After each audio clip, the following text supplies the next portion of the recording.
Hello dear students, this is Vivek Vaibhav and you are watching video lecture on Structure of the Earth, class ninth Geography, 4th chapter. Dear students, I hope you are doing well at your home. Before I am going to start this new chapter, I want to say that do you know Earth is more than 5,000 million years old and you might have heard change is the way of world. So Earth is still process of change. Earth is still in the process of changing, dear students. So how can we know that? Scientists and geologists said that in a 1 year, Atlantic Ocean widened by 10 centimeter while the Pacific Ocean shrinking as continents move slowly across the globe. It is not only the Red Sea in its infancy. In 60 million years' time, it will be as wide as our Atlantic Ocean. And you know that African continent split and Asian continent we have. So within this African continent and Asian continent, we have Mediterranean Sea, which is merging with Atlantic Ocean.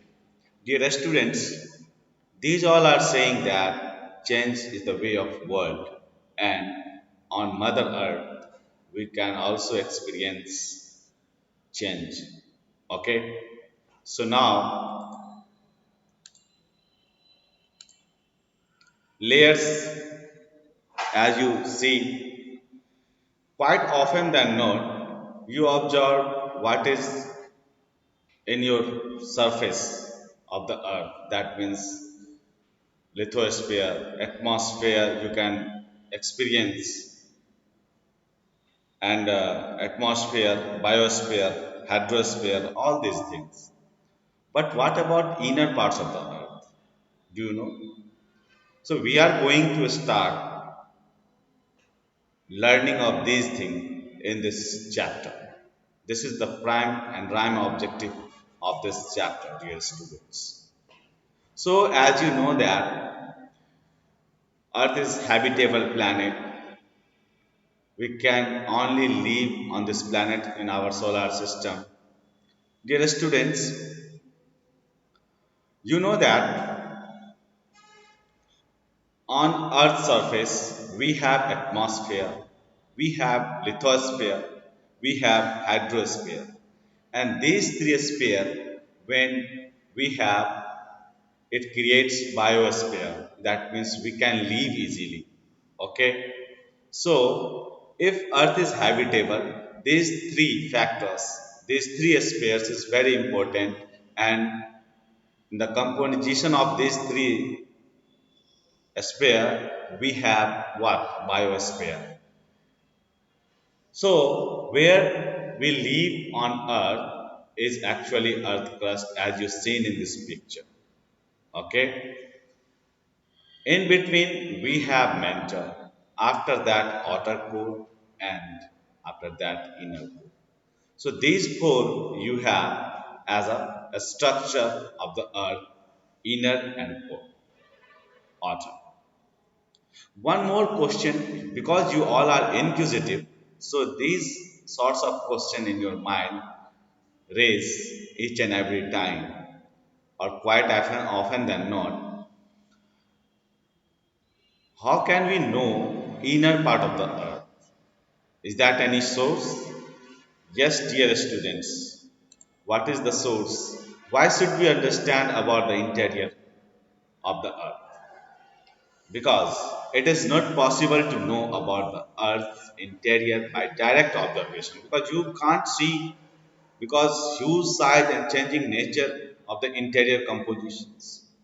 It is an almost impossible distance for human to reach till the center of the earth. You know that the radius of the earth is 6,370 kilometers. Through mining, drilling operations, we have been only able to a few kilometers. 10 to 15 is very much. The rapid increase in the temperature below of the Earth's surface, it is RAM region, we can't go there. Okay, and mainly responsible for setting a limit direct observation inside Earth. But still, through some direct, indirect source, the scientists have a fair idea about how Earth's interior look like. So, what is the direct and indirect sources? First and foremost, direct sources. Do you know rock from mining area, volcanic eruption is the direct source. When volcanic eruption, we are going to discuss later as a chapter, separate chapter. I will make video on volcanic eruption. Before that, you know the direct source is volcanic eruption. It is it comes very lava and molten states material from inner part of the earth, and after the study of these particles, we can easily understand what is in the inner part of the earth. And after mining, somehow we can know. But indirect source we have is by analyzing the rate of change of temperature and pressure from the surface towards interior. Meteors as belongs to the same type of material Earth is made of. Gravitation, which is greater near the poles and less near at equator, you know that it is in your physics also. Gravity anomaly, which is change in gravity value according to the mass of material, gives us information about material in the Earth's interior. Magnetic source, seismic waves, you know that we can also make video on the seismic waves separate chapter. It is later we are going to discuss all this thing, but it is all about. So internal part of the structure of the earth, you as you see in this chapter, as in the figure, this is the part of inner core from 5,100 kilometer to this 6,378 kilometer. And the outer surface we have 29 kilometer, and mantle after that, and the 100-kilometer thick we have crust area. Okay, so in the crust we have lithosphere, hydrosphere. Okay, now look at this structure of the crust or lithosphere, mantle, outer core and inner core. Look at this. If we sect our earth, we can find it like that. This is all parts of the crust of the earth. You know that atmosphere, hydrosphere, continent, this is ocean. Crust continent, granitic and ocean crust, basaltic. These all are rocks type. And this is ice cap. You know that this is the part of Arctic. And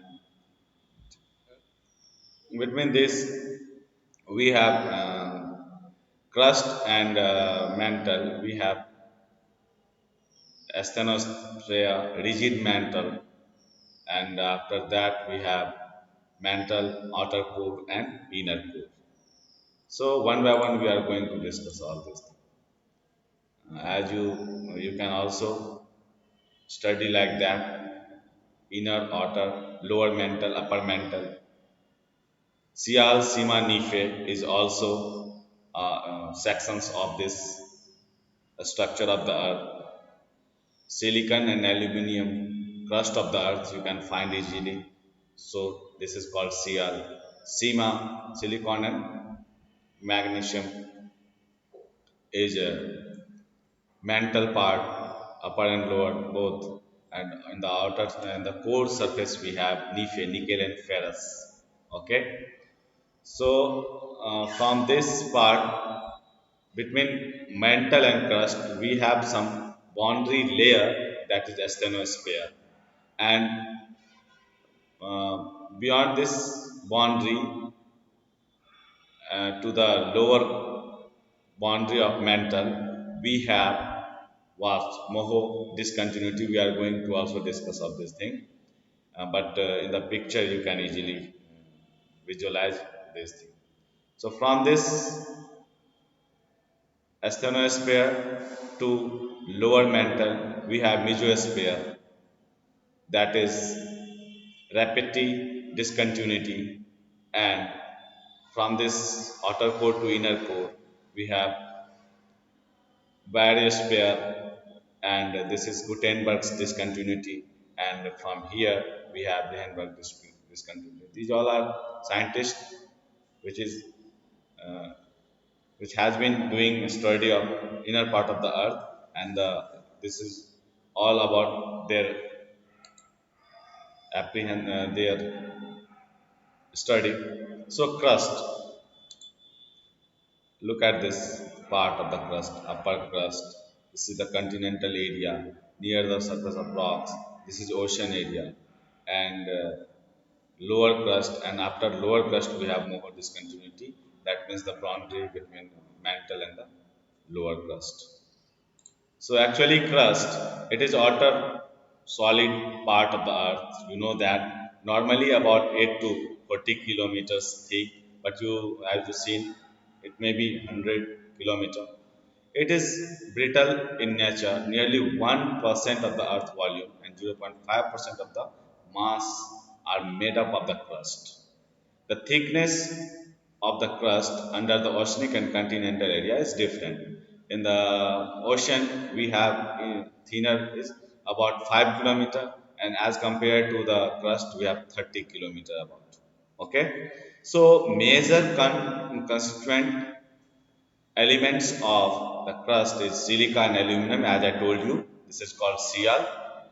Okay, and the crust in the upper mantle solid area is refer to lithosphere, which is region of the comprising of the crust and upper mantle solid.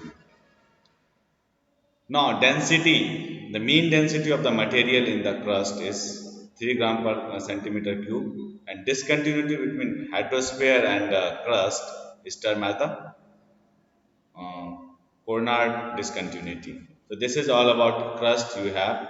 We are going to discuss in the next video lecture about mantle and of outer core and inner core. So till then, stay tuned and stay safe at your home.